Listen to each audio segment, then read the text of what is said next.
So, what's going on guys, Kades here and welcome back to a brand new video. For today I'll show you the top 3 new overpowered builds in New World Season 3.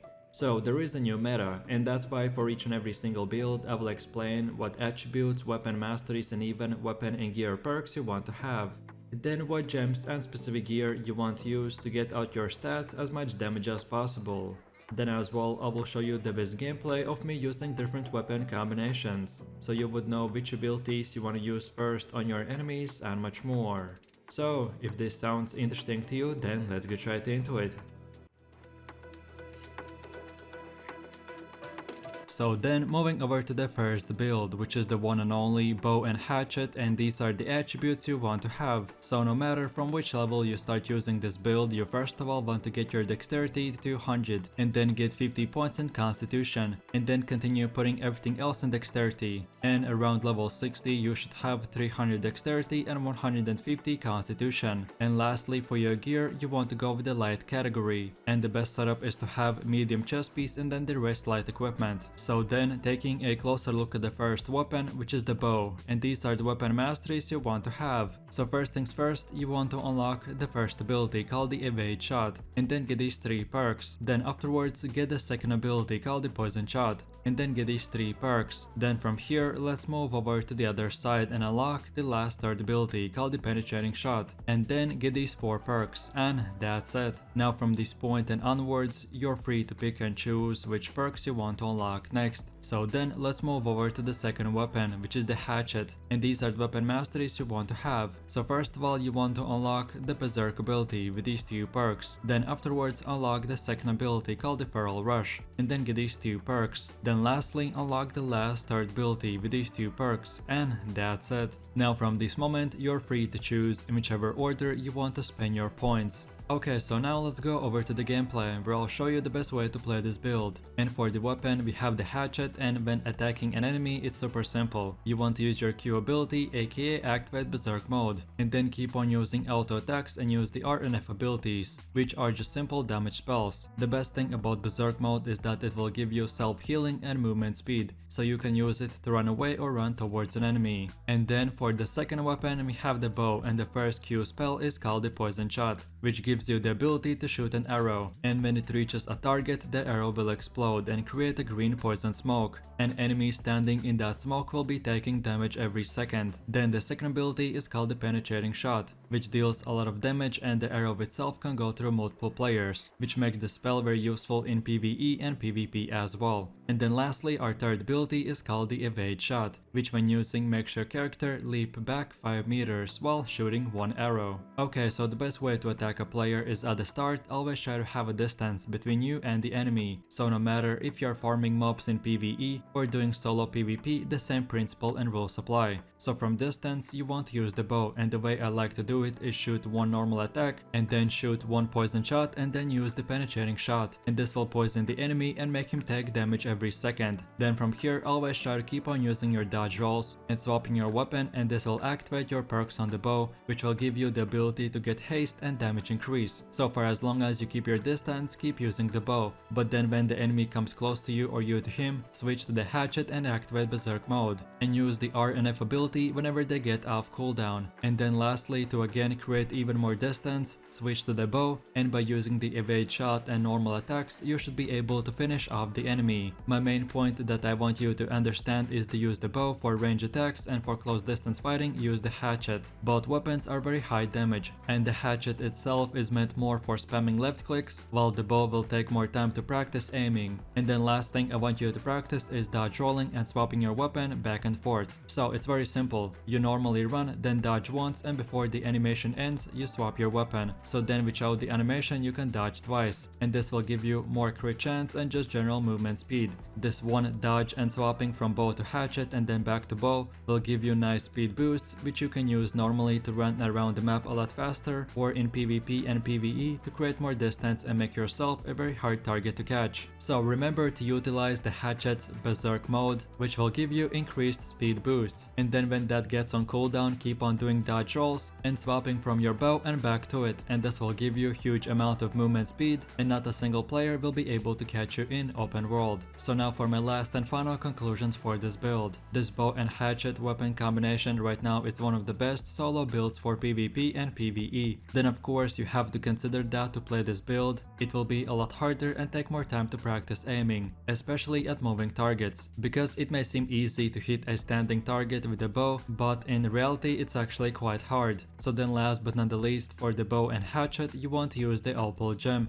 and then for all of your gear use the Enix gems. And then on top of all this, to find out the best weapon and gear perks, watch this video, which is titled which weapon and gear perks are the best for your build. You can find the link in this video's description or scroll through my channel, and in that video I will specifically explain how perks work and which ones are the best for your specific gear / weapons and much more. So in a quick summary, if you're looking to do high damage or you just want to use one of the best solo builds, then for sure try this one out and have fun.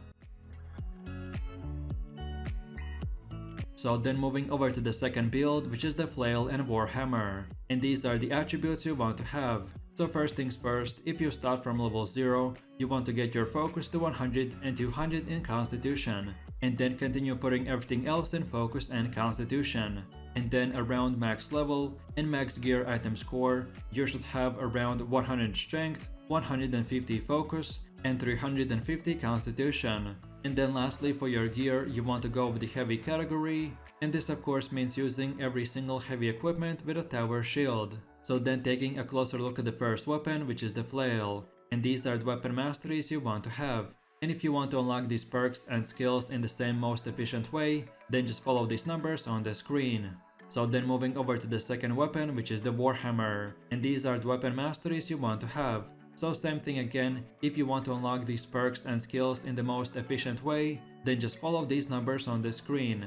But mostly this is up to you, as long as you unlock all the same skills and perks.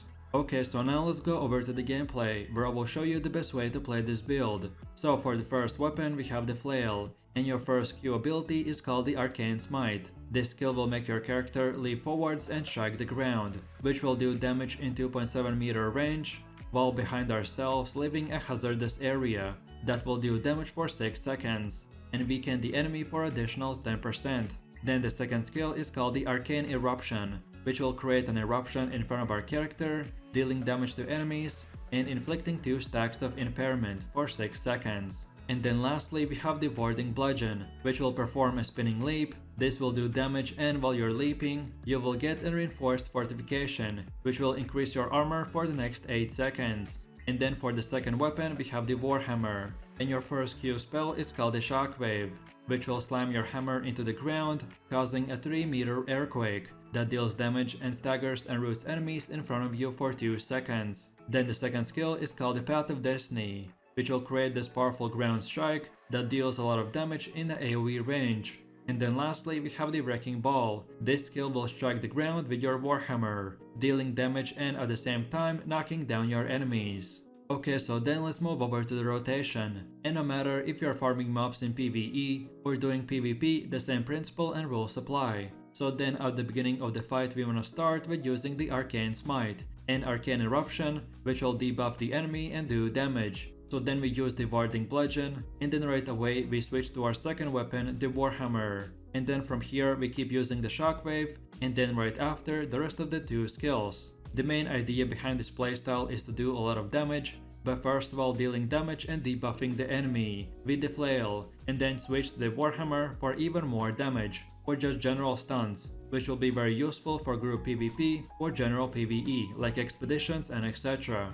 So now for my last and final conclusions. This Flail and Warhammer weapon combination is one of the new tank builds for this meta. This setup will give you insane armor and just general tankiness, while at the same time giving you the option to do damage and hold aggro in PvE content, or on the other hand annoy the enemy in PvP content. This Flail tank build works great for both PvE and PvP, so in my opinion having a very versatile build works perfect for those players who don't want to farm 20 different gear sets and weapons just to play a build for different events. So overall this build is a jack of all trades. And then for the Flail and Warhammer, you want to use the Cruel Gem for PvP and the Carnelian Gem for PvE. And then for all of your gear, use all Enix Gems for PvP or Abyssal Gems for PvE. And then on your character, you want to equip the Stalwart Heart Rune of Stone form. And then finally for consumables and perks, those are your personal preference. I personally for tanks would recommend to collect armor with perks that will improve your health, armor and different resistances,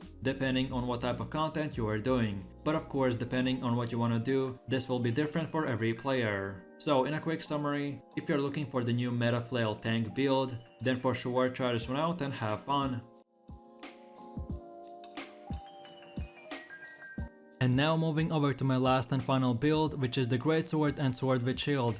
And these are the attributes you want to have. So first things first, if you start from level 0, you want to get your strength and dexterity to 200 and then start building your constitution. And around level 60, you should have 200 strength, 150 dexterity and 100 constitution. And then last but not the least for your gear, you want to go with the medium category. And you want to use one of those circle shaped small shields as well. And yes, each shield type has different weight. So don't forget to use the lightest shield, that still will make you in the medium category. So then taking a closer look at the first weapon, which is the Greatsword, and these are the weapon masteries you want to have. So first things first, you want to unlock the first ability called the Crosscut, and then get these 2 perks. Then now get the second ability called the Skyward Slash, and then get these 2 perks. Then from here, let's move over to the other side and unlock these 2 perks. And then the last final ability called the Steadfast Strike, and then get these 2 perks, and that's it. Now from this moment, you can spend your points in whatever way you like. So then moving over to the second weapon, which is the sword,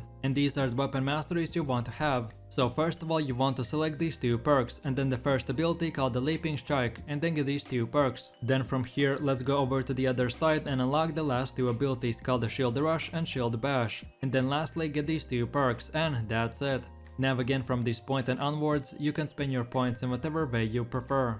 Okay, so now let's go over to the gameplay where I'll show you the best way to play this build. And for the first weapon we have the Greatsword, and your first Q ability is called the Crosscut, which will perform 3 quick slash attacks, that with each attack will do more damage. Then the second skill is called the Skyward Slash, which will swing up your sword that will stagger, do damage and apply a range tax on the enemy. And then lastly we have the Steadfast Strike, which will stab your enemies and can do up to 2 hits, which will do damage more and more and restore mana upon finishing the animation. And in PvE, this skill can be used to aggro all the monsters as well. And then for the second weapon we have the Sword with Shield, and your Q spell is called the Leaping Strike, which will make you leap forwards that will do damage and stagger the enemy. Then the second skill is called the Shield Rush, which will quickly make your character rush forwards while dealing damage and pushing back your enemy. This skill is great for counter attacks, to cancel the enemy animation, or to help out your teammates. And then lastly we have the Shield Bash, which is a short skill that will stun the enemy for 2 seconds.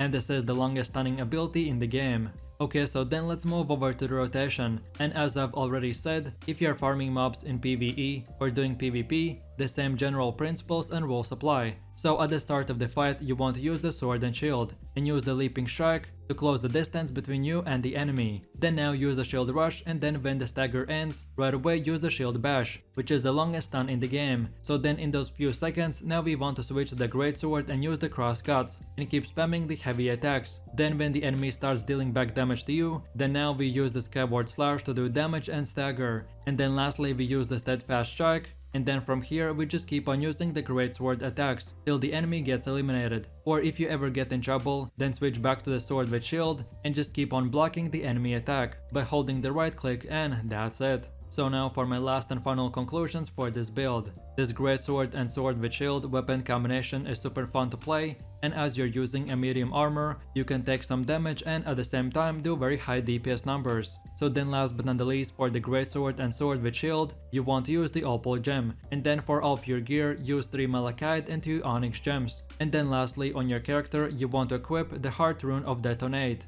And then on top of all this, to find out the best weapon and gear perks, watch this video, which is titled "Which weapon and gear perks are the best for your build?" You can find the link in this video description or just scroll through my channel. And in that video, I will specifically explain how perks work, and which ones are the best for your gear and weapons, and much more. So in a quick summary, if you're looking to do high damage and you want a fun Greatsword build, then this is the one for you, so enjoy!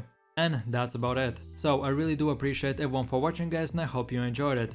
If you have any suggestions, feedback, or other good new world builds that you would like to see in the next video, then feel free to leave your comments in the comment section down below. And while you're doing that, please click like, subscribe, and enable that notification bell, so this way you could support the channel and you won't miss any more amazing content from me. With all this said, you have an amazing day and I will see you in my next video, so take it easy, peace.